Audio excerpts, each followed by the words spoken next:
Come on. Ah,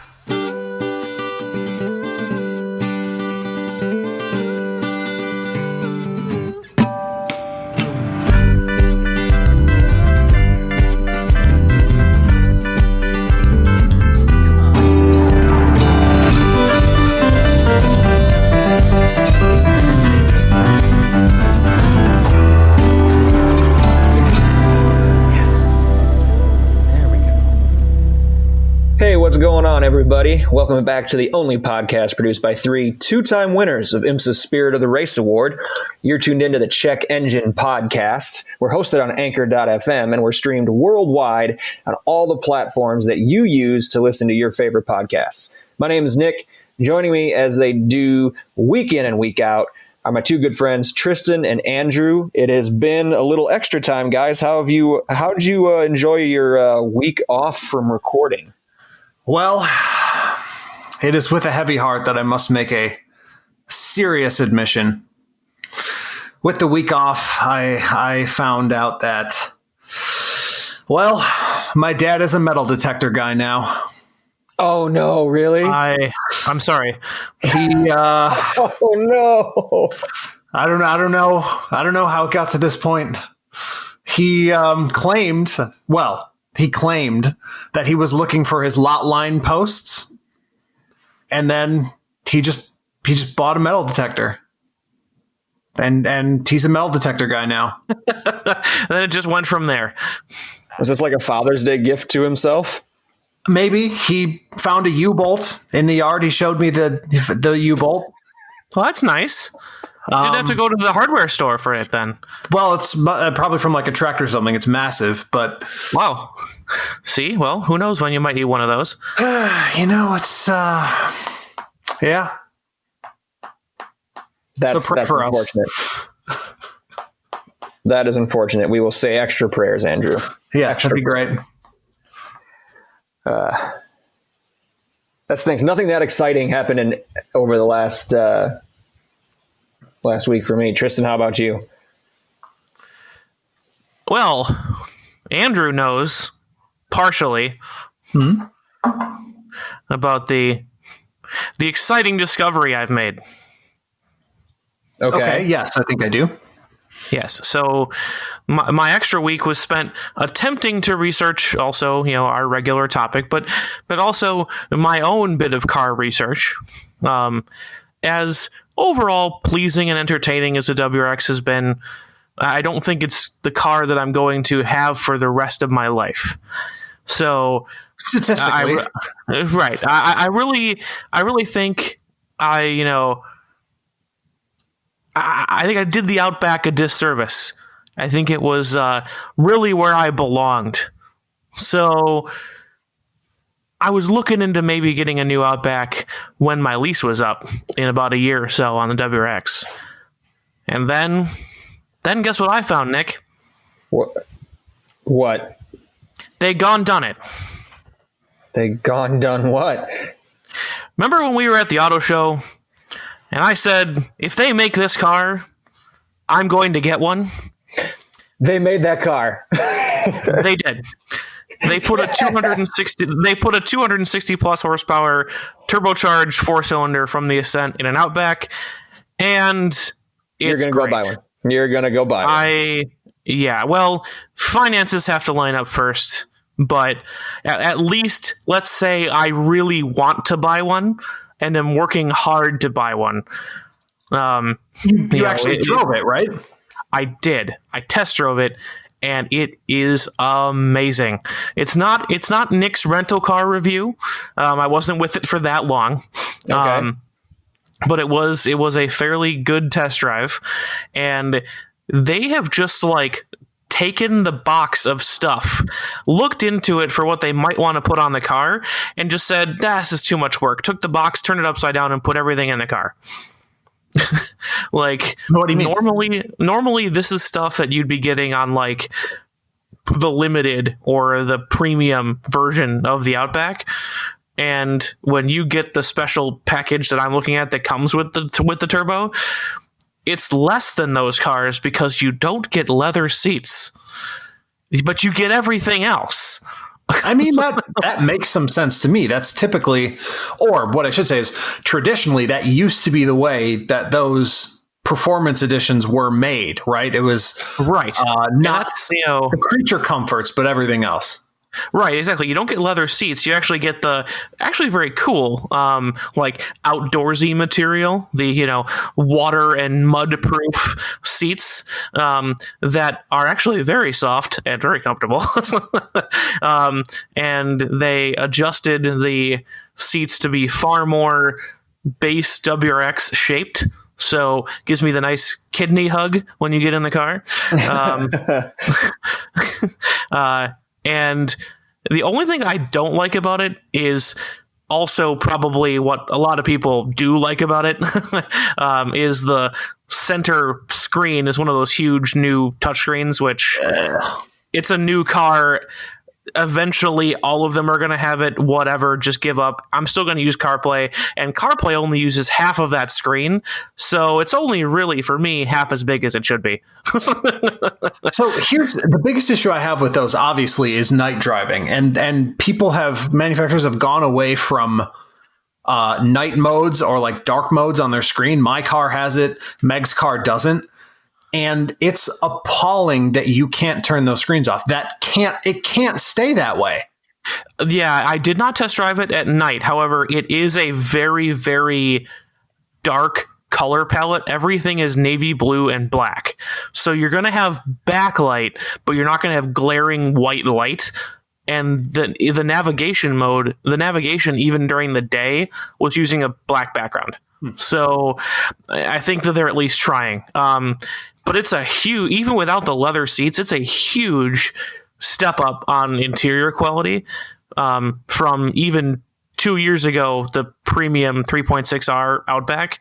Like, somebody found an interior materials designer and said, "Hey, do you want to come work at Subaru instead of my cat?" That was my only problem with Subaru in general, is that the interiors were terrible. They were Rubbermaid. They were, they had good ergonomics. Things were in the right place. The buttons were nice, all that, but they looked terrible. And this has that, they call it Star Tex, but outdoorsy seating, but it's like gray with black inset panels and green stitching. Like, wow, they put something interesting in there. And it's has only a couple places where it's piano black plastic, but it's a huge step up. It's a far nicer place to be than either of the two Subarus that I've had or have currently. So I'm looking at doing that. I don't even know if it's going to be before my lease is up. I might ride the WRX out until it's done, but at some point, I think that's going to be the next car if they're still around by then. I mean, it's fabulous. Well, this was a huge disappointment to me because not 3 weeks ago, you had me help you pick out wheels. I know. Hold on. Let me finish, goddammit. For your WRX, and I think I talked you into a pair of wheels that are really fucking cool. Those bronze wheels are amazing. I've never seen anything like it on anyone else's WRX. So, I feel a little betrayed, but it's fine. You could buy a WRX, put those wheels on it. I know. All right. So the thing is that even with a car that I love, and obviously now Subaru, Tristan, has created a car specifically for you, similar to the way Hyundai has created the Veloster and double clutch specifically for me and no one else, just me, which I appreciate. But I have such a hard time rationalizing buying a car that's not a hybrid in 2020 and planning to drive it. They're thinking you're going to drive it for 10 years because you're just not. That's a good point. So I don't know. Could. Like, why wouldn't you drive it for 10 years? Because why would you? We're on the cusp of something new. When you look at the developments in automotive technology and the way the trickle down from hybrid tech, took 15 years to get here, but we're finally on the cusp of it for performance, for fuel economy, for everything that you would want. You're going to be able to find a car maybe in 3 years, 5 years, however long it takes, that has a electric component that actually fits your lifestyle. And whether it is just a tiny boost of fuel economy or partial, 20 miles, 30 miles of electric range, anything like that.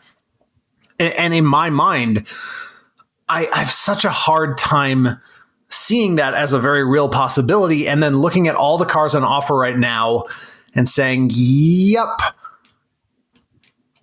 that it feels like it's going to be a mistake. It's like, and the reason I say that is because my second car, the Elantra, was a car that came out 2 years before everything nice started coming to cars as built-in. So, like built-in aux, or it was aux at that time, things like ABS, things like traction control, all that stuff that became standard immediately the generation after my car.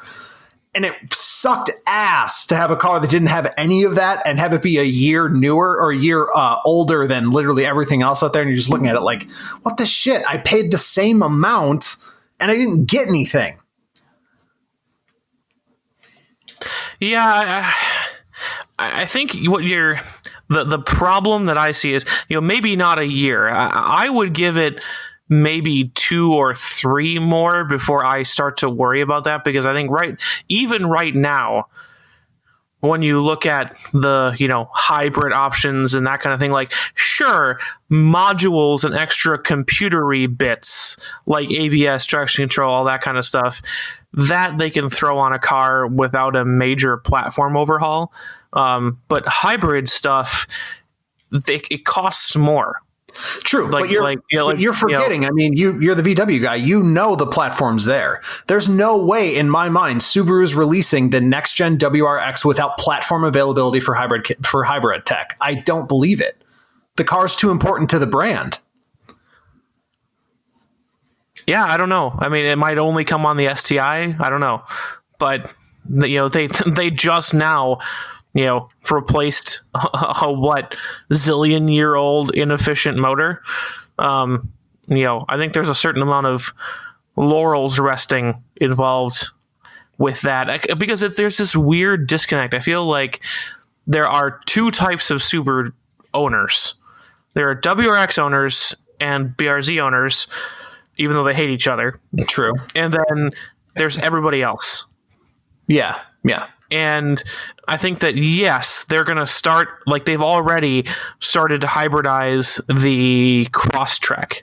Mm-hmm. And I see that coming to some of the big cars, like the Ascent, to combat like the hybrid Highlander, that kind of thing. Yeah. But I don't know if they're going to be an industry leader in, the compact sports sedan hybrid, because I don't think they're industry leaders on anything. I think if the industry is, except for maybe like their all-wheel drive systems, but like if the industry is 2 or 3 years away from hybrid tech becoming relatively mainstream, I think Subaru's at least 5.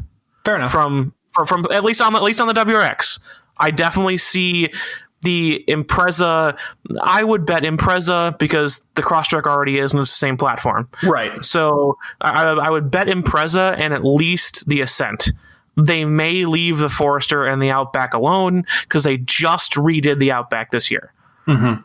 So I think it might be a while until they get a facelift, much less an overall platform overhaul. But we'll see. Yeah, it's going to be interesting to find out. And I guess maybe that's probably like what's truly leading it. Something will happen, regardless of what you may think about individual manufacturers or how they may interpret, whatever model. Something is going to happen. And I think that would be just such a bummer to buy a new car and then something happens and every new car that comes out after that is in some fundamental way different than what you just bought. Yeah, I guess if you interpret that different as better. So for me, somebody who's it not depends on what the change is. Right. For me, someone who's not a big fan of hybrid technology, because I think it's a weird half measure. It doesn't really get me fired up. You get extra, torque right away. but you've also added the weight of a bunch of batteries and electric motors and stuff. And, I think that in a racing environment, you can get that to more performance or high-end cars like McLarens and Ferraris and Porsches and stuff. But, I think consumer cars, if you want to turn that hybrid system into performance, it's going to cost you a ton of money is my concern. But that's, so if you interpret it as better, so like, for example, if I were to buy one of these Outbacks and they immediately come out with a hybrid Outback next year and it costs $5,000 more to buy, I'm going to be like, yep, I'm fine with that. Sure. Like, it depends on if you see it as better. Like if I had bought a 2.5i Outback and then they came out with the one I'm looking at right now and I missed out on the, the turbocharged one, then I'd be salty. That would be like, well, that's just better than what I have. I'm mad now. But, it depends on what it is. So I'm open to that being, the hybrid thing being a possibility. I don't think it's as imminent as one would fear. And I'm dubious. I'm not entirely disbelieving of, but I'm dubious of its performance benefits in a $25,000, $26,000 base car. I think that's fair. I mean, this is just something that personally I'm excited for because, we've said in the episodes and in every fucking episode since, this is this would be a realization of something that I personally really, really find desirable. Right. Yes. What are we talking about? That's what we did with our extra week. Oh, yeah. I also saw a McLaren 650S. Sweet. Nice. I saw it was what? It was orange, as it should be, obviously. Like the McLaren Papaya? Yeah. Yep. Well, of course. Great awesome. Name for a color, too. Mm-hmm. So we actually had 2 sightings in my family of the same car, and I didn't know. I guess we'll call it significance. It's probably not. I didn't know the story behind the car. We'll call it that. So we were going over, and Claire and I were going over an overpass, getting onto Highway 16, and we heard a very sports car-y rumble going underneath us as we were driving over. So we look left. And there is a black on black, matte black Lamborghini Huracan Spider. And we're like, oh, damn, that's cool. And then talking with my dad 2 or 3 days later, he ended up driving behind the same car. And he's like, you know whose car that is? And I said, no. Do you know whose car that is? And he goes, well, I saw the license plate. And it was Hater Maker. So it was like a play on Haymaker. I'm like, Hater. And he goes, yeah, I got alongside it at a stoplight. It was the Brewers relief pitcher, Jeff Hader. Oh, holy shit. Of course. Was driving his Lamborghini around Lake Country this past week. That's kind of cool, actually. Yeah. So I saw Jeff Hader's Lamborghini, it turns out. All righty. That's so interesting. But that's not what we're here to talk about. We've been rambling on for, 20 minutes, and we haven't even introduced the official topic of tonight's episode. True. Yeah, we had to get the kinks out, get back into it after a week. Yeah, bear with us, folks. It's been a minute. So, Andrew, what are we actually here to talk about? Well, I mean, it is a tradition of the car fan to lament the fact that while we live in a country that is obsessed with cars and requires cars more than many countries that get much better cars than us, to talk about those other countries and what cars they get that we should have, we thought that we would flip that meme on its head and talk about the cars that are available in America that you can't get in other countries, and what we'd want to send out to the wider world. Yeah, so what we want to gift out to people, basically.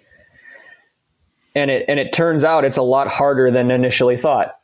Well, in the great words of the prophet Jeremy, he said it was like the menu at a Scottish restaurant. Not much on it and nothing you want. That's basically it. Not a whole lot going on. So that is what we're going to attempt to do. I feel like, guys, we already went through our pace laps. I don't know if there's anything else we really want to discuss. That was everything. So we pace lapped before we announced the topic. Actually, there is one thing that I want to talk about because it's actually just getting worse and worse. And now I'm in a situation where I don't know what to do. Can we help? Maybe.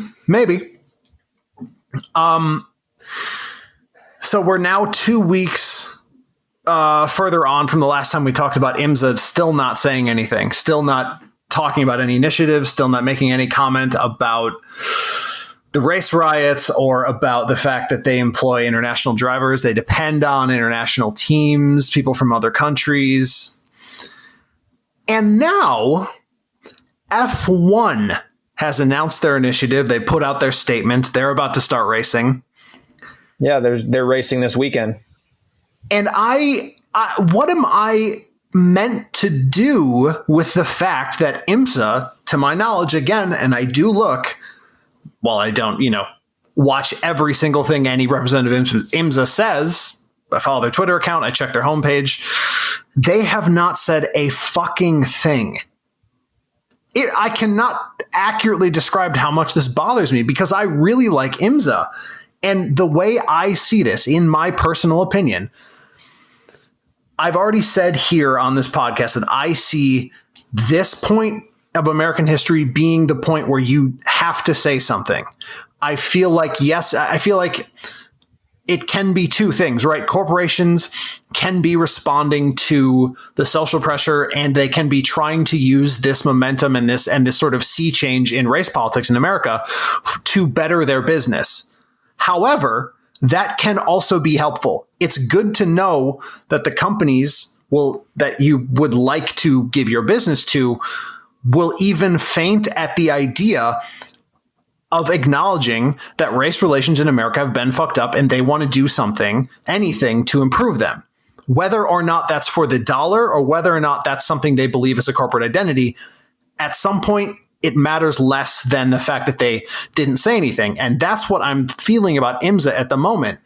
It's tough for me to even try to pretend and defend a league that has said nothing. It depends on international teams and drivers, especially when F1 is now ahead of them. Yeah, it's I don't get it. Like how hard is it? Even if it's boilerplate, even if it's something that people are going to be like, well, yeah, they just kind of put it out there because have a PR person just write up a paragraph. Yeah. It's not just write up a paragraph, send it to the digital team so we can make a Facebook post. And as far as I can tell, they didn't even have anything to say about the Bubba Watson thing. Maybe,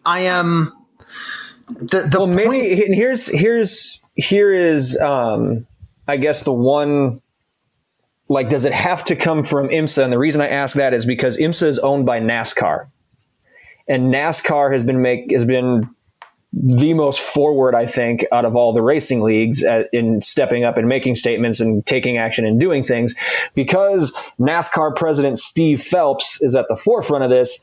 And technically in the corporate hierarchy, IMSA rolls up to him.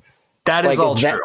Is that why IMSA is not making a statement? It's because they're all part of the big NASCAR conglomerate anyway, and they just figure under the same umbrella. And Doonan is like, well, they're saying it. We're all in the same corporate office down here. Yep, there you go. I think that could possibly be one interpretation, but I'll say that doesn't help me. It doesn't make me feel more comfortable, especially because for every single other thing in the past, right now, going forward, yes, they acknowledge that they're a part of it, but they're not even fucking retweeting NASCAR's tweets about the Bubba Watson situation, about their statement. I get that they can kind of point at them and say same. It doesn't do anything for me. Right. That is how, and again, everyone can feel a different way about this. And the point that I'm at with this, I think about this a lot because it really bothers me. It bothers me that, for example, if you fire up Madden, they have a statement on the front page of the game, and it's been there for a month now. Yeah, everywhere you turn, you're hearing something. And the place where I'm at with it in IMSA now, if, in my opinion, or as I see it, if I choose to continue to support IMSA in the same way that I have been, there can be no reason for it other than white privilege, because I fully acknowledge that this is important to me. I fully acknowledge that it bothers me that they haven't said anything about it. And if I maintain my same level of fandom, there can be no other reason. I don't have to choose, as a white person, realistically, I don't have to choose between a brand and their defense or lack thereof of racial identity in America. That is white privilege. And I don't know that I'm comfortable making that choice. Or am I thinking about it too much? I mean, in today's day and age, I don't know if there is such thing as thinking about it too much. I think you gotta kind of deep dive everything at this point. I don't know. It's tough.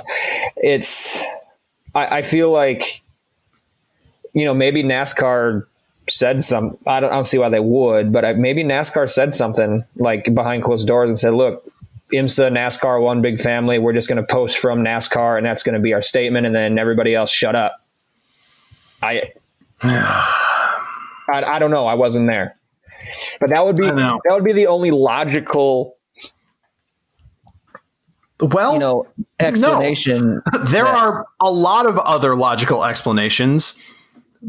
It's just that most of them involve a lackadaisical attitude, ignorance, or something much worse.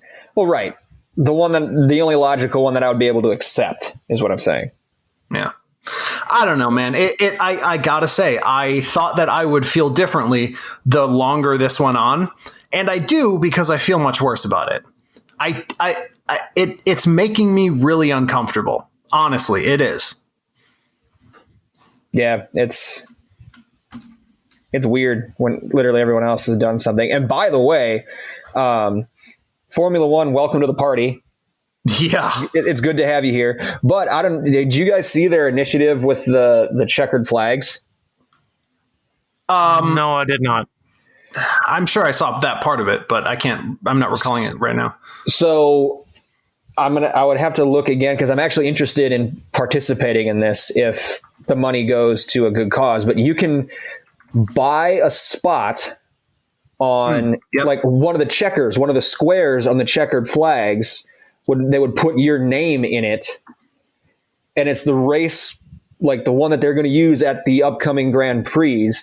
Like, so they're gonna have a new one for each race, and you can just buy which race you want to go into, like buy a square, and all the money for that is donated to, race relations groups or, whatever they decide to do to help the situation.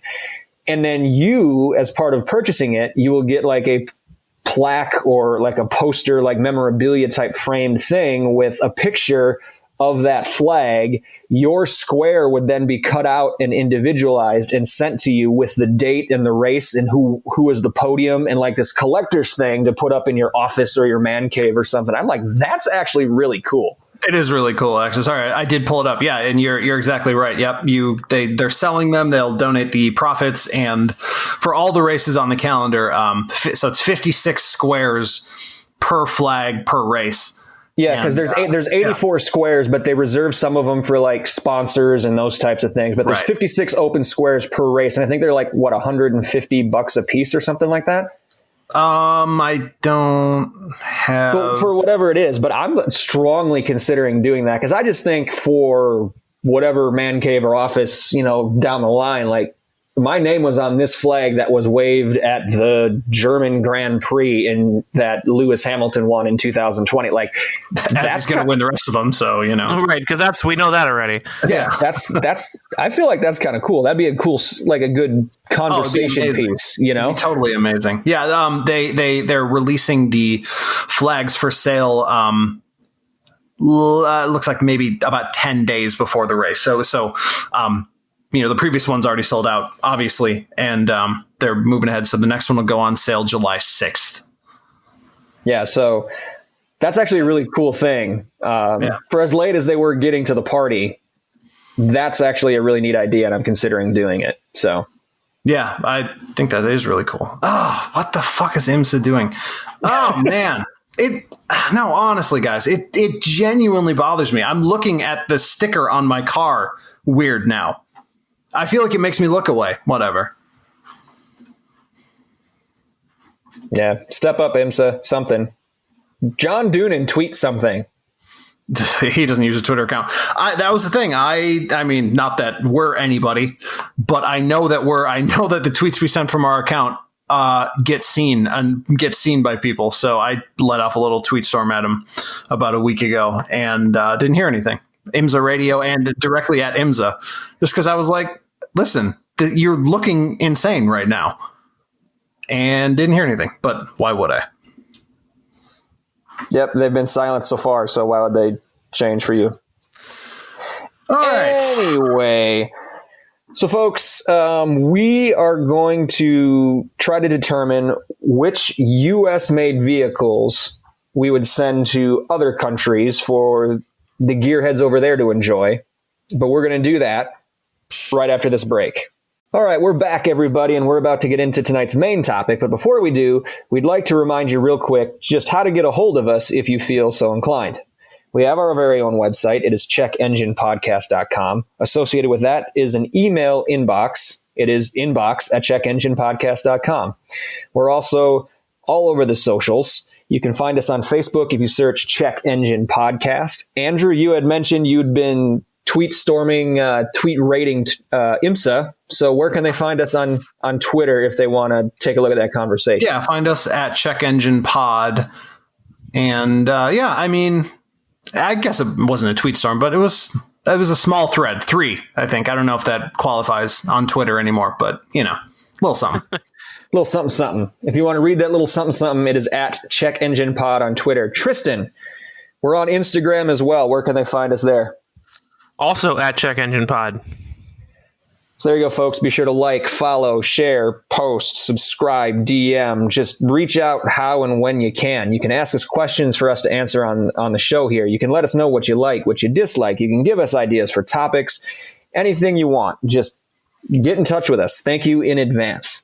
Now, to get back to the show, we are going to try to send American cars to different markets overseas where they can't currently buy them. We had an episode like this, similar to this last season, where we were picking cars that we can't buy in America and like what we would want to bring over so we could use them. So now we're just turning it inside out and we're sending cars away. And it was a somewhat difficult exercise. Oh boy, was it ever. I mean, Nick, you maybe should start us off with this one. I mean, simply because I feel like it was my dumbass idea. I feel like you're the American car guy. I didn't want to say because it was your idea. That is the main reason. However, you are also the American car guy. Yeah, it was, just trying to come up with different things we could do for the show. And I'm like, well, we did, what are we bringing here? So why don't we just flip it around? It's easy enough. How hard could it be? So I apologize in advance, guys. And I was looking, I actually had a quick breakthrough about an hour before we went on air here, finally found a couple of things, but well, that's good. There was, and it was really all in Australia. It wasn't a whole lot for Europe. Just because I guess Australia is, I would venture to guess, closest to us in terms of car culture, in what they like and dislike, closer to that American, car culture.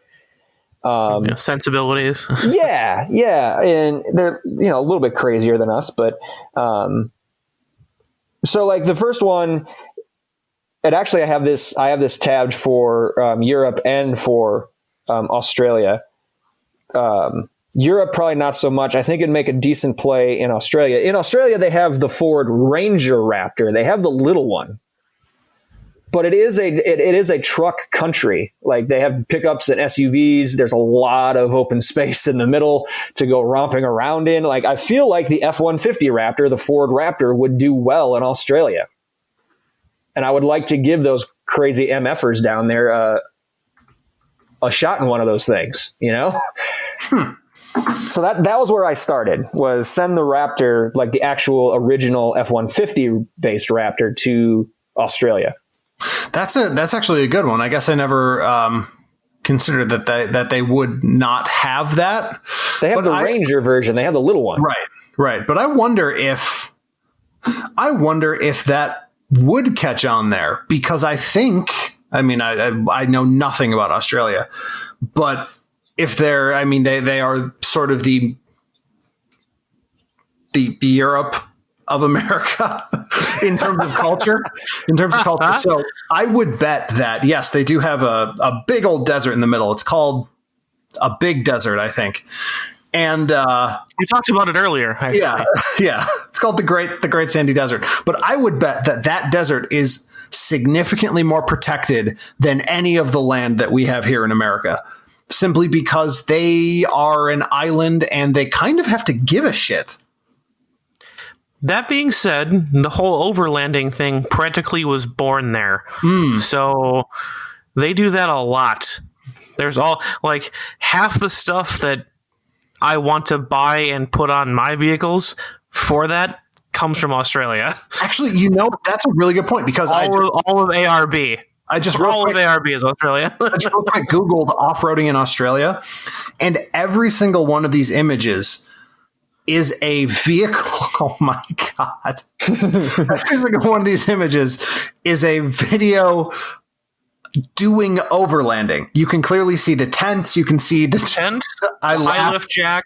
I laugh because there's a guy jumping a giant double axle trailer over some rocks. Aussies are crazy, man. Off-road stuff. That is hilarious. But yeah, that's actually really interesting. It seems more overlanding, like you said, as opposed to people taking their Raptors out into the sand dunes and breaking them. Yeah. So that was the first. I think you could maybe bring it over, but with a different market in mind. I don't know. I'm sorry, I was taking a drink. Yeah. That is a good thought.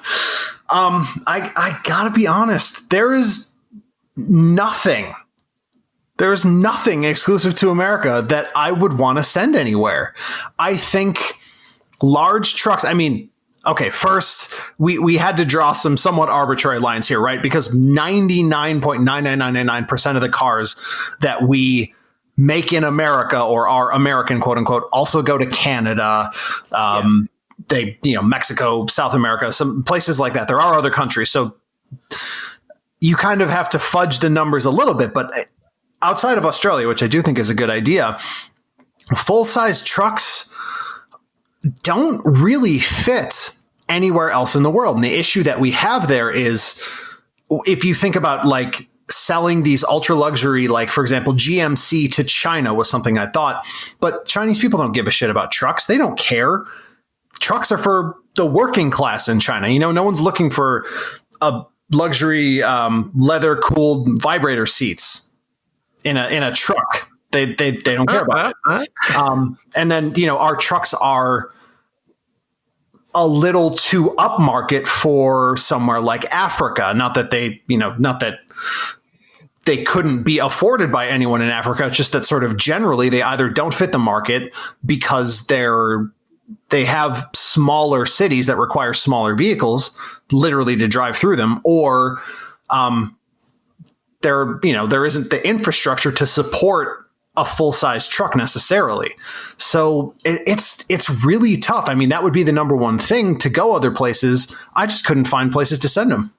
Right. I actually did say GMC trucks to Australia as well. Again, just because similar to us, there's a big truck presence there. Ram is sold there. Jeeps are sold there. Ford and Chevy pickups are sold there, but not the luxury upmarket GMCs, which I think would have a play there. So I did send them to Australia, but you're right. Like, nothing else really. Like, Europeans aren't going to care about pickups. They're not buying them at all. Another thing I had for Australia, we'll just dive right into it as I'm looking at my list here. And this is never going to happen because GM is already trying to pull out of Australia completely. But we had talked about it earlier this year, how the Holden line was being discontinued. Mm-hmm. There are no Cadillacs in Australia. So if they're looking for a line to replace Holden, it doesn't have to be the cars. The reason they're eliminating it is because no one's buying the Commodores and those types of things. Even like the Cadillac crossovers, like the CT4s or something. There's room for them in Australia. They already sell them in Europe, the CT4, but not down under. So that was another thought that I had. I'm looking up Australia's most popular cars here, but yeah, Tristan, what's it? I was gonna say, which, yeah, I think your search might have some input on this, Andrew, but I think the biggest issue with a lot of these are like, do they get Silverados in Australia? Then just market it as the Silverado 1500 Denali and don't bother bringing over GMC trucks.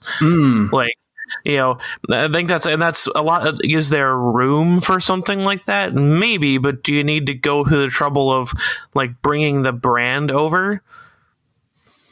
I don't know. I was looking, there's a couple of like aftermarket or like importers in Australia that bring in GMCs and Chevys and do right-hand drive conversions. They'll convert them to right-hand drive and then resell them, but it's not like an official GMC dealership that does it. So it's a little bit different. So they are there. So it's just GM doesn't do it officially. It's an aftermarket thing. All right. So just for a little background information, top selling cars in Australia for 2019, Toyota Hilux, Ford Ranger, RAV4, Corolla, CX-5, the Toyota Prado, which it seems somewhat similar to a Land Cruiser, I think. Yeah, I think that's the, I'm trying to remember what it equates to. Yeah, it's a Land Cruiser. It's a Land Cruiser. It's like I think they actually put Land Cruiser in the name. It's like Toyota Land Cruiser Prado. Oh, great. Well, let's just right here. Yeah, it's the one of the largest of the entries in the entire Land Cruiser range. I see. Then just to round it out, so the Prado and the Land Cruiser are listed as 6 and 7 respectively. The i30, the Mazda 3, and the Hyundai Tucson. So they buy the same shit that everyone else buys, except that they like small trucks. Right, they buy a lot of small trucks. Yeah. And I wonder if that has to do, and knowing that they're already a truck culture with utes and small trucks and this, I wonder if someone smarter than us, gasp, there is nobody like that. But anyway, someone smarter than us is like, yeah, they do taxes by kilograms of CO2 or engine displacement or whatever. Sure, and they wouldn't buy over a certain size vehicle. Don't do it. Just because they wouldn't be able to afford the tax on it. Taxes, that's a really good point. Yeah, I bet you're right. Yeah, very good point, sir. The one thing that really got stuck in my head while I was doing this, remember back in like 2009, 2010, that Ford Focus RS that they had on Top Gear. It was a 2-door hatchback, lime green. It was like the RS just before we got the ST. Do you guys remember that car? I think so. Yeah. Yeah. So it's like the prior generation one. Yeah, the prior generation RS. It really stuck in my head because that car was built in Mexico and then shipped everywhere else in the world other than America. And it just And that's my problem when I was doing the search. Like I'm an IT person. My Google foo is relatively good, and no matter what I put in, all you get back in results for like, hey, what don't they sell in other countries? And Google's like, oh, did you mean cars they don't sell in America? Yeah. Because No, like, I did not mean that, or I would have typed that. Right? And literally, it's like, here are the cars that are available in Mexico, but not here. Here are the cars that are available in Canada, but not here. Like, we have the least number of cars available, I think.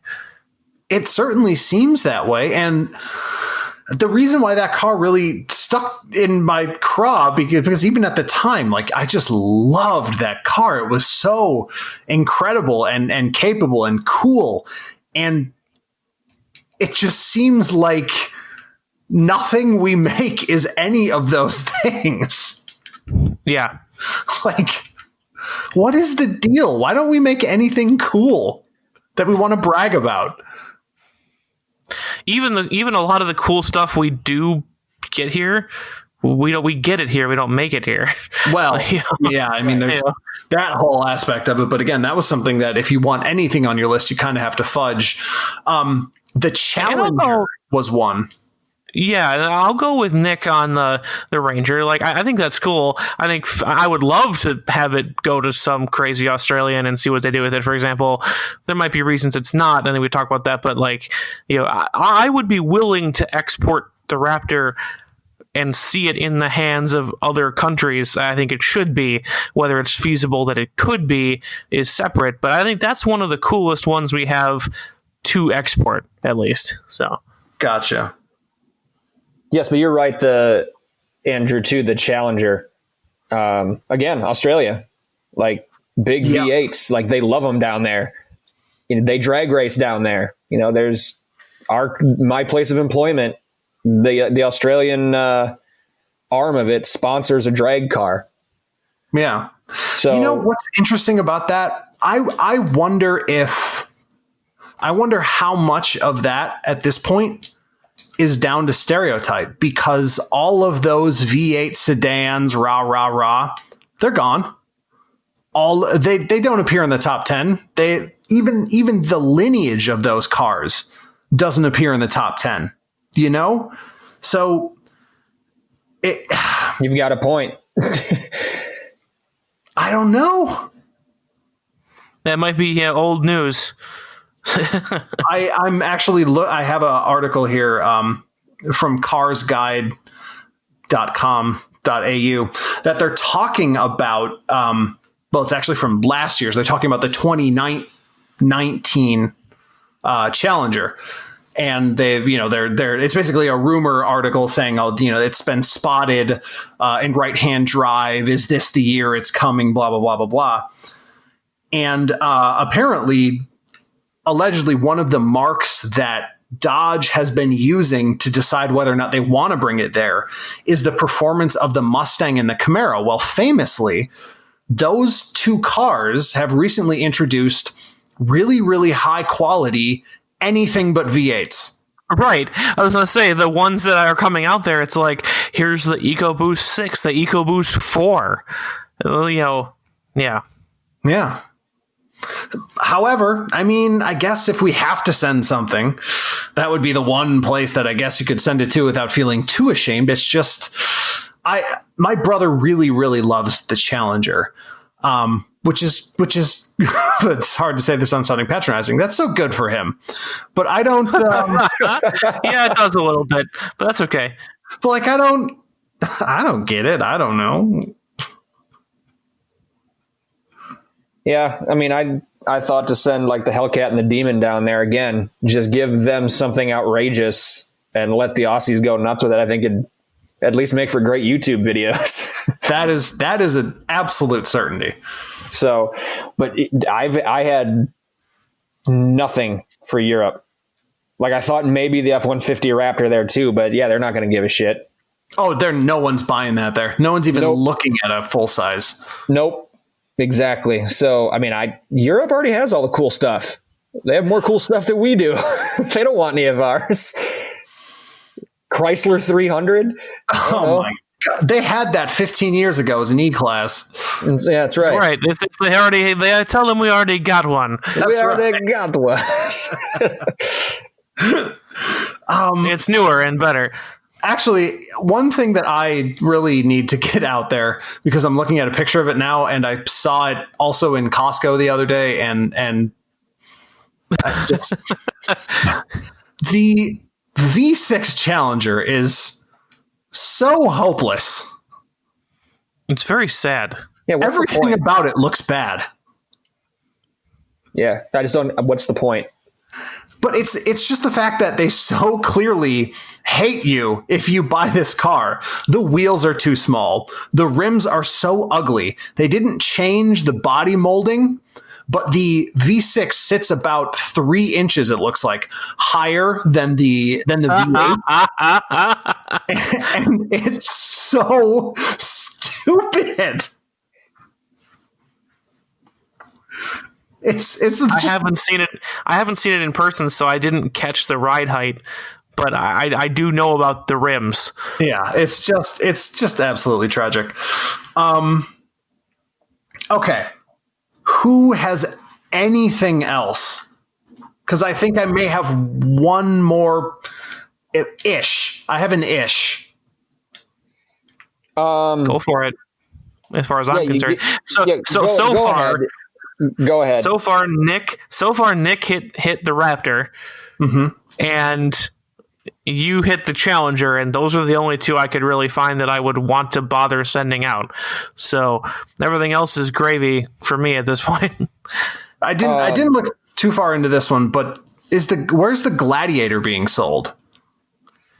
I know that's being sold somewhere else. Let me find out for you. Anything else while I'm looking? That was the one. Nick sent something. Here, I'm just looking up Dodge Australia. Jeep. Dodge isn't sold in Australia at all, but Jeep and Chrysler. Right. So the Gladiator is in Australia. Yeah, so I figured that would be where, because it's the small. It is Mopar's strongest attempt at trying to unseat a Hilux. Right. Guys, what if we've been thinking about this all wrong? And what if we've missed an entire market that could probably use all of our cars? What about, like, Russia? I guess I included them in with Europe. Well, I mean, they're definitely Asia. So definitely Asia. But the reason why I'm picking, I mean, the countries of the former USSR, simply because China is very much its own thing. They have a very specific car market that's unlike anything else in the world, and because they're growing and all that stuff, everyone's trying to please them. But there is a strong car culture in parts of Russia specifically, and I'm sure throughout other areas. I don't know what to call that region. Boy, they do love their BMWs. They love BMWs. They love big engines as well. They love maintaining and fixing cars. They love Lada. And they love having cars. In 2016, the Hyundai Solaris became the first foreign branded car to be the best-selling vehicle in the country. Well, yeah, that's exactly what I was just going to say. And for various reasons, many of which are very good, there's not a lot of trade that goes from us to them. And I think that perhaps... Not that, that it's probably an untapped market. Obviously, that would never happen, which is why I didn't consider it for this. But I feel like Ford's lineup might not do bad there. Maybe. Like their truck only lineup? No, everything from. Well, yes, their truck only lineup plus Mustang, but there's plus Stang. Yeah, there's little ridiculous. There's little ridiculous like even the Eco Sport, right? Looks silly, super ugly. No one would ever buy it, but it's actually oddly similar to a lot of the strange like alternate brand cars that you see in like dash cam footage. So I'll bet you that would sell pretty well because it's going to be like those but better. Then, of course, there's all of the SUVs for the various oligarchs and oil barons and assorted oppressors. Mafiosos. Oppressors of various sorts. Yes, there's the Mustang V8 power classic, sort of American muscle, but V8s are still valuable. They're some kind of cultural car cachet anyway. I don't know. Is this too far out there? It's not bad. I mean, the only concern I would have would be, would we want to, trade with them? But assuming yes, never. Assuming yes, yeah, I think there'd be a good market for it if we wanted to. So, given trade agreements and all that kind of stuff, obviously there would be a huge play there. I'm just looking this up, and apparently Russia has their own assemblers. Like they have assembly companies that sign contracts with. So it's not like a BMW or a GM ships completed cars there. Mm-hmm. They have companies there that build the cars in contract with. So like I'm looking at this one right now, trying to pronounce it. Avtotor, Avtotor. They produce, let me see here, one of the largest producers and assemblers of cars in the world, but they have contracts with BMW, General Motors, Hyundai, Kia, and NAC from China. Mm-hmm. And they produce the entire line for those cars, for those brands in Russia. Wait, they produce a full line of GMs? General Motors and Avtotor signed agreements in 2003. Trailblazer and Tahoe, Hummer H2, Cadillac CTS, SRX, STX. Other models include the Escalade, the Aveo, the Epica, Malibu, Orlando, Captiva, Opel Astra. Since the existence of the project, Avtotor produced over 362,000 cars for General Motors. Wow. I mean, none of those cars exist anymore, but that is interesting. The Escalade still exists. The Tahoe still exists. That's true. So it's weird how they have it set up over there. So we would just have to sign a contract with somebody to build them for us there. Just send them all the raw materials and the moldings. That's interesting. That's usually like a sign of a state-run business, but of course Russia doesn't have state-run businesses. Of course not, and don't you dare ask about it either. How could you? That's communism. And we don't do that anymore. We promise. I literally think about that Stalin breaks out of his glass mausoleum Simpsons gif every day. Yeah, almost daily. Yep. Yeah. But I mean, in some parallel alternate universe where no Cold War, I think that there is a strong chance for American cars to be wildly successful there. Yeah, it could work. That could work. Yeah.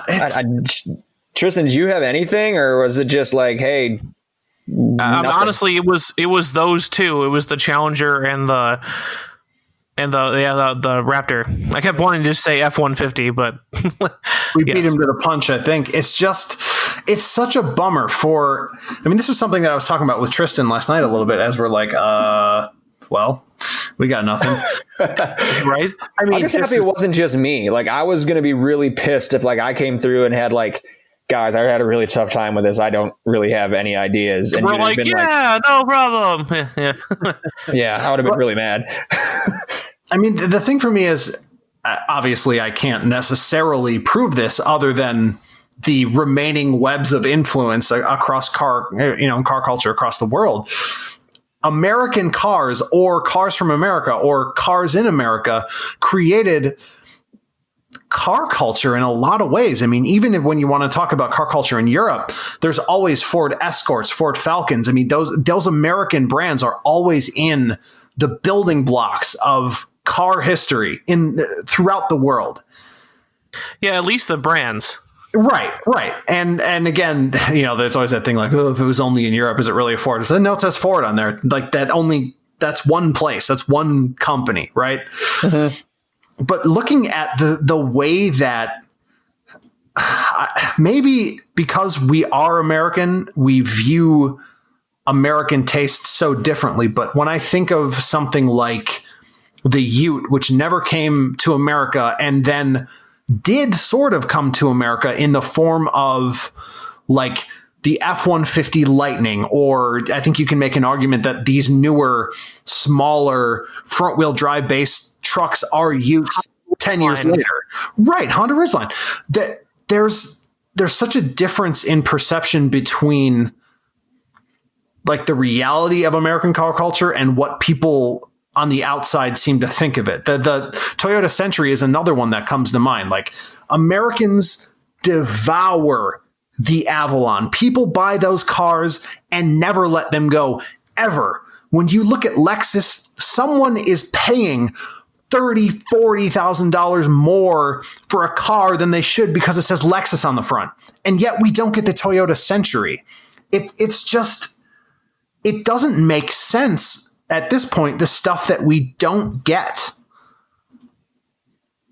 And yet we have nothing, we have nothing in return to show for it. Like we don't make anything cool ourselves. Yeah, if it was like a give to get agreement, we'd be fucked. Exactly. You want that? Well, you got to give us something cool. To the bargain. Yeah. Raptor?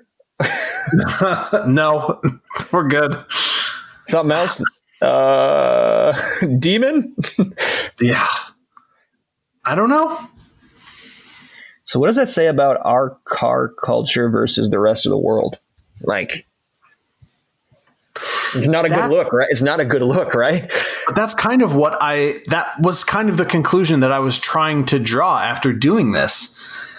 And I don't know, because I think to some degree, well, also, before I go into this, a mention that sort of leads into the point that I want to make. A car that didn't appear here because it's going out of the country in probably significant numbers for the first time ever is this C8 Corvette. Yes. I looked that up right away. That was like one of the first ones I tried to. Is it going to do that?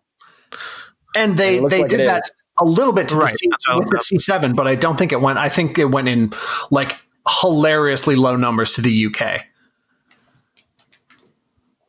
Right. But I think that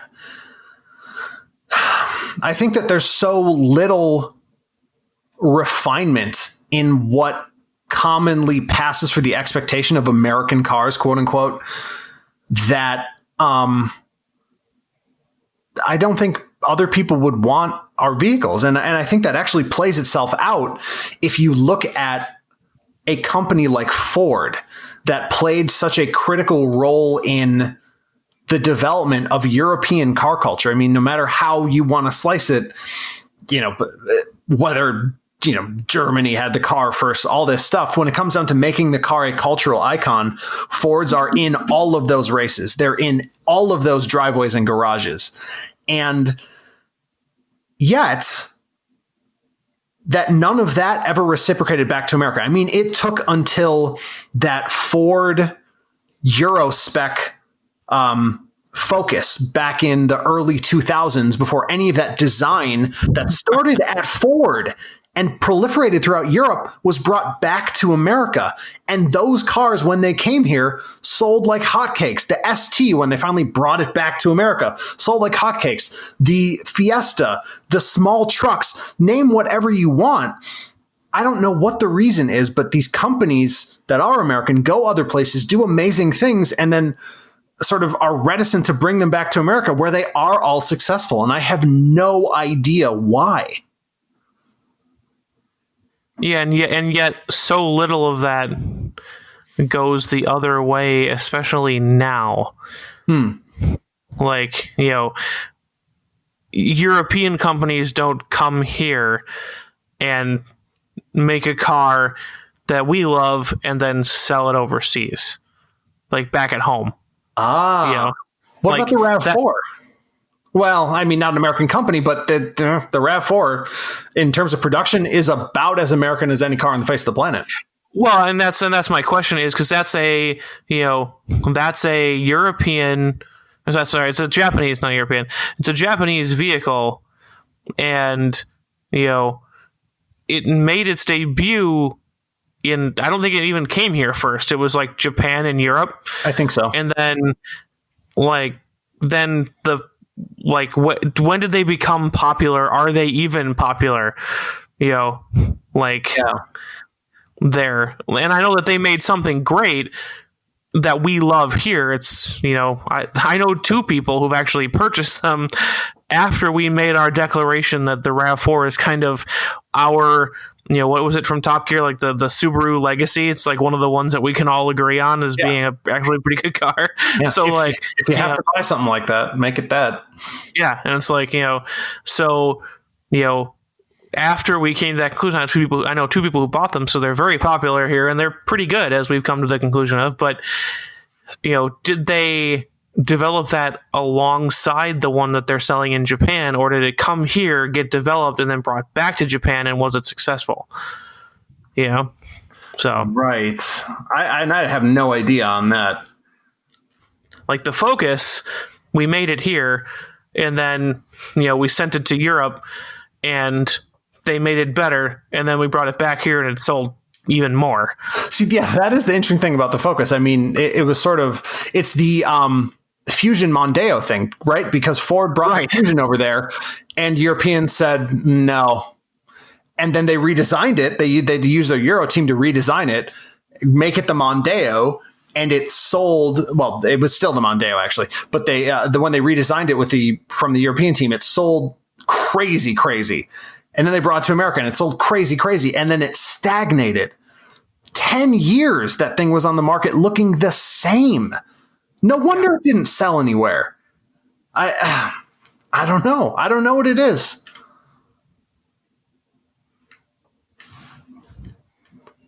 Yeah.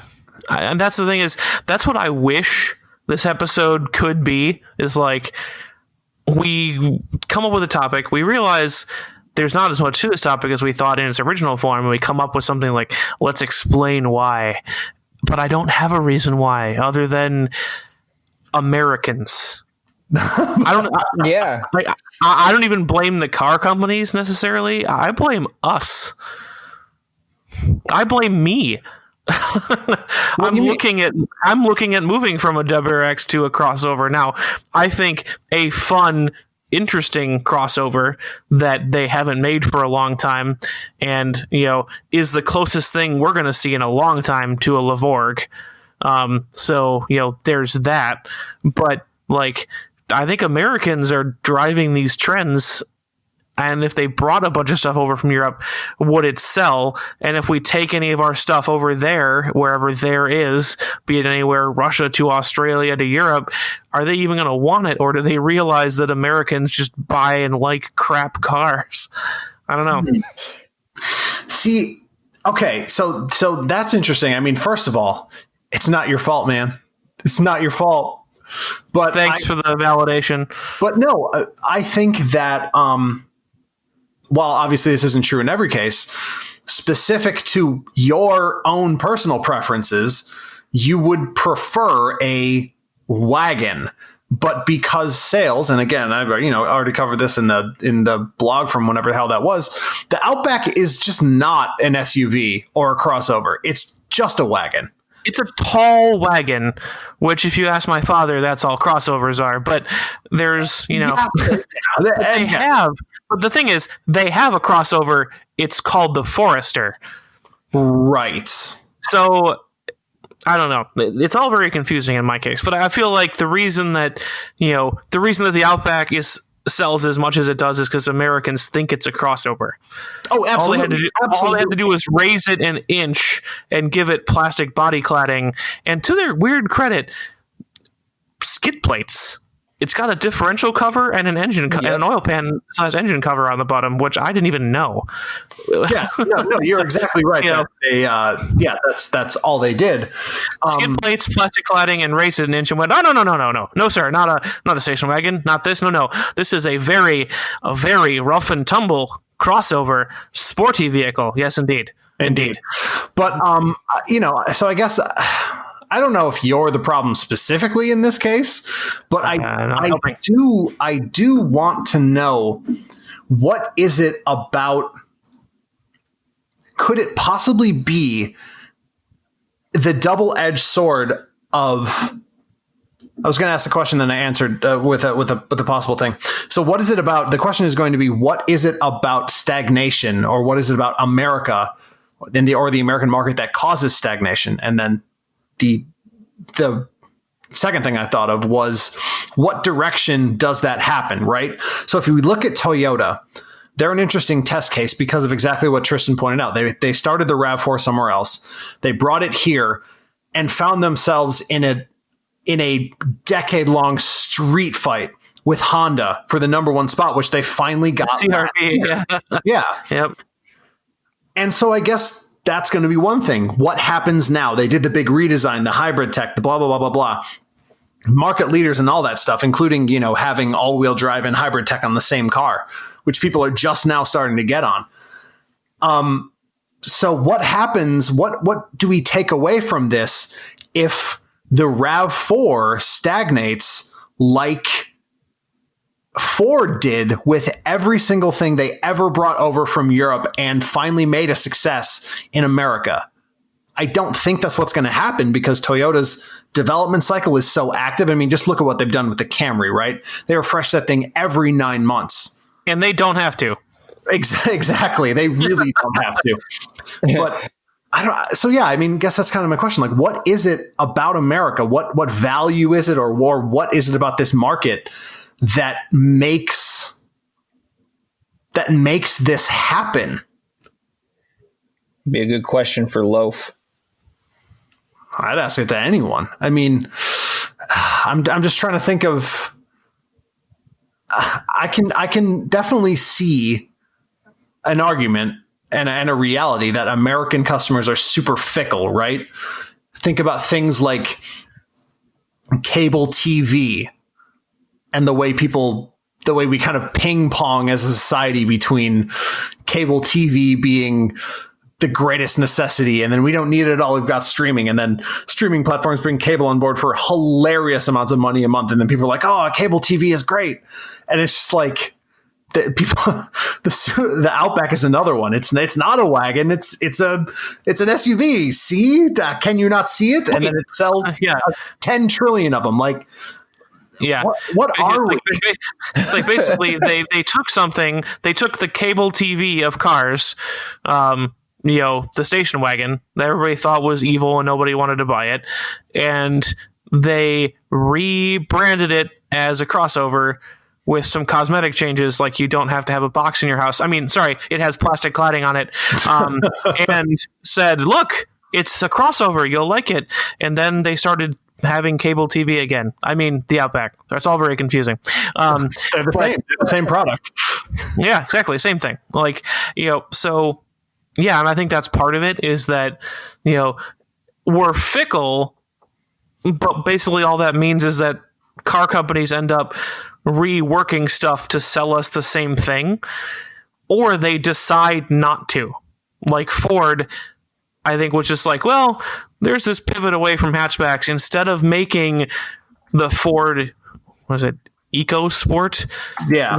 When they should have, about 6 years into the Focus's life, they let the Focus run 10 years, had everybody lose interest, and then went, but we can do this, when really all the Ford EcoSport is a Focus that's a little bit jacked up. Right. Yep. Too little, too late. Right. So I don't know. I don't really know. That we should. What I'd be curious. I think this one would be a question for Loaf or any of our other European listeners. Is, from the inside, how do you see European car culture? Because our window into it is definitely not the everyman. We're stuck with, the Top Gear's Grand Tour, very vocal European Twitter accounts, that kind of thing. Are there people that just go and buy the same car every year no matter what happens? Is that like America, or is there a more of an interest in your car, as a point of pride, as a point of a hobby, a deep decision you agonize over, because it's your identity or whatever. It's like, because to me, it feels like, the fact that the manual transmission held on as long as it did in Europe, that kind of thing leads me to believe that there's more engagement in car culture in Europe than there is here. Mm-hmm. But I don't know. That's the outside looking in. I'd be curious to hear from somebody who's on the inside what that looks like compared to us. Maybe they've had, these weird intrusions from America, and like it just replaces what they already have. Like to us, they reworked the Focus and it's great. And, for Britain, all it did was like replace the Escort wagon or something. Like it wasn't exciting for them, and it's actually been the same car for 50 years. I don't know. That's a really good point. I'll bet. But I have no right, and I just want to know that I have no hypothesis there. I want to see what someone like that says who's on the inside, because maybe we're having the same conversation as other people are in Europe on the other side of the fence. Right. And they don't see why we want any of their cars, and they want a bunch of ours. I don't know. No, I think they know. I can't imagine. I think they have to know. That's funny. Ooh, well, I mean, we may have sort of had a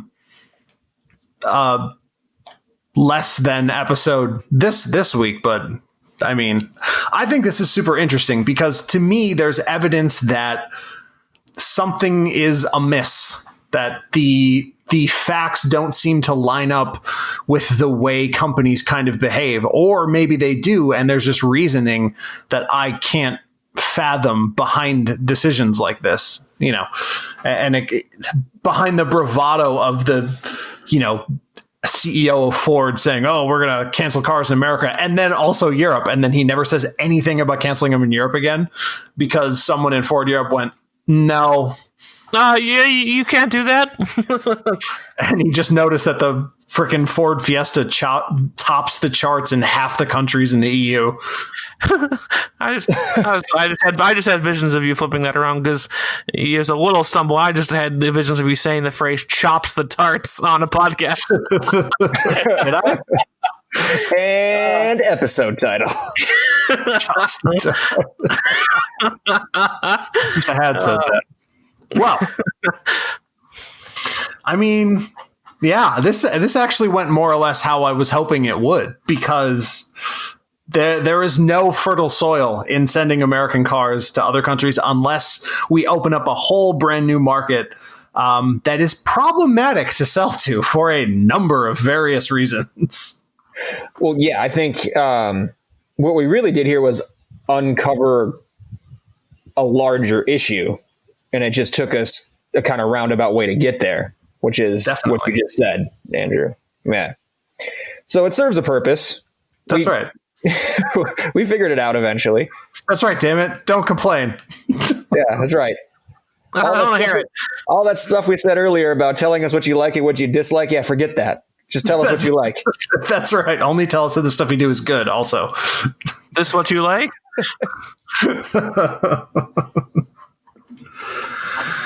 Well, I mean, so is that enough? Are we good? yeah, where do we need to go from here, boys? I just want to point out that the Dodge Dart was also sold as the Dodge Neon in other countries, and that really kind of makes me sick in my mouth. Sick in your mouth. Mm-hmm. Why? Well, because the Dart was ass, and the Neon was also ass across generations. Yeah, but And I don't know if double ass is the way to go. It's not being sold here anymore. That's fine. If someone else wants to deal with the ass, they can. Right. All right. Should we get out of here? Let's get out of here. Yeah.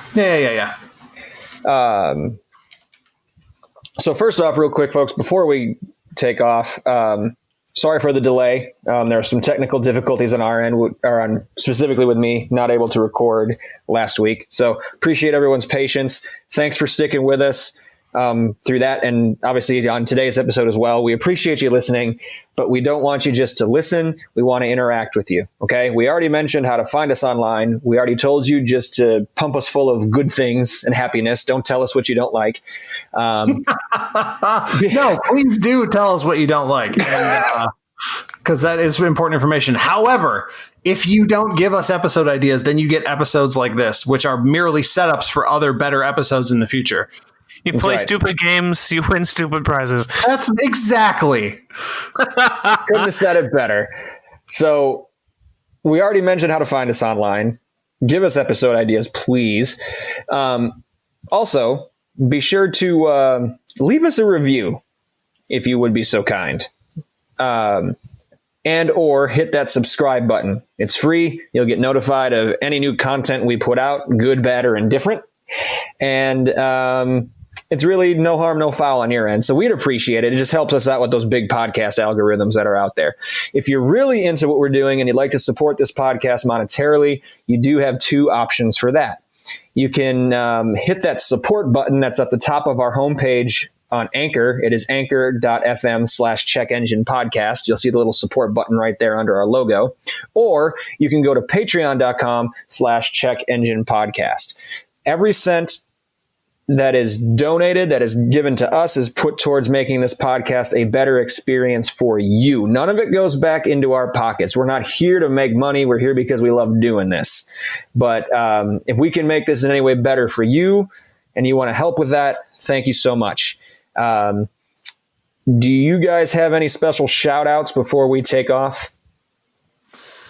Yeah, I mean, I know I made a bunch of fun of him at the beginning of the podcast, but I do want to thank my dad because he's been, he works at a school. So it's just been like tough times for him simply because suddenly people in critical infrastructure jobs now need to justify their own existence. And it's sort of like, well, yeah, there are no kids in the building today, but eventually. And so, he's been working really hard. And unfortunately, that's kind of not allowed him to help me with stuff that I might want help with around the house, like building us a little studio in the basement. But I do understand all that, and I'm appreciative of all he does, and obviously for being my dad. So thank you, Dad. Awesome. I think we had a lack of recording during the Father's Day weekend. So true. I think that's a good retroactive thank you. I think it's something that, I'd be willing to jump onto with more detail. Also being in the essential worker category. My dad's dealing with either, this weird, isn't he working in the retail location or working from home or vice versa. What does that look like? Is the store even going to stay open? How are those precautions being put in place? And he's having to deal with people face to face on a, more or less daily basis, which is more than I have to do. And he's doing it and not complaining. So I'd like to thank him for that. Yeah, hold it down. Yeah, I mean, let's just round it off. We didn't record last week over Father's Day, so a retroactive Happy Father's Day to our dads. It's in order. And all of the dads out there who support their kids like they do. Also marks the 1-year anniversary of our first and thus far only episode that charted. Indeed. Was because we were interviewing our dads. So dads, thank you for the success on the podcast as well. That's right. So, so thanks to my dad, Mr. Dudley, Mr. Tully, all the dads out there. Happy Father's Day. And as always, thank you, listeners, for your continued support. We love hearing from you. We love recording this for you. And we can't wait to speak to you again. But until then, take care of yourselves.